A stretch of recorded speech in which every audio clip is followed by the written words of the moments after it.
bóng đôi vai quanh quẩn che lấp đi ánh sáng đường còn đi. Xin thân lên Ngài cho con thêm đức tin Chúa ơi. Vì nuôi con Ngài đã gánh bao nhiêu nhục hình đau đớn. Vì yêu con Ngài chịu chết trên thập tự. Vì tôi nói tại cơ đau dòng huyết âu Chúa tôn tràn. Vì tuổi con chịu đau đớn Ngài gánh hết bao nhiêu nhục hình. Vì tôi lớn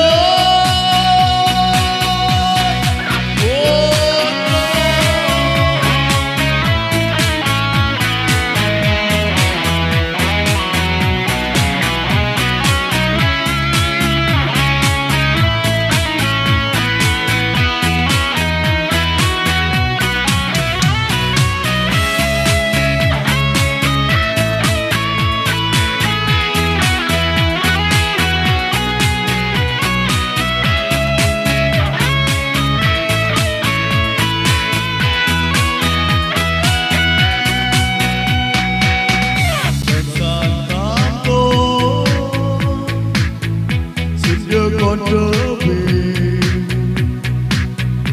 Dòng đời cứ cuốn lấy thân con xa bao tội lỗi. Bóng đôi vai quanh quẩn che lấp đi ánh sáng đường còn đi. Xin thân lên Ngài cho con thêm đức tin Chúa ơi.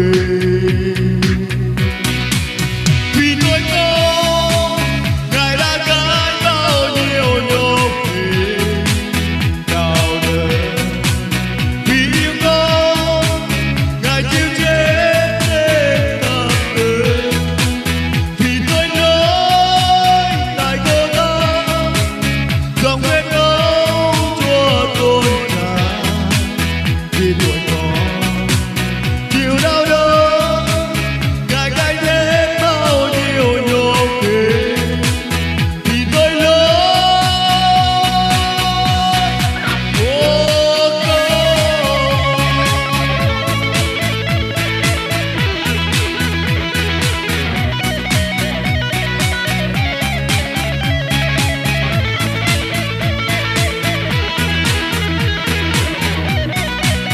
Vì tôi con Ngài đã gánh bao nhiêu nhục hình đau đớn. Vì yêu con Ngài chịu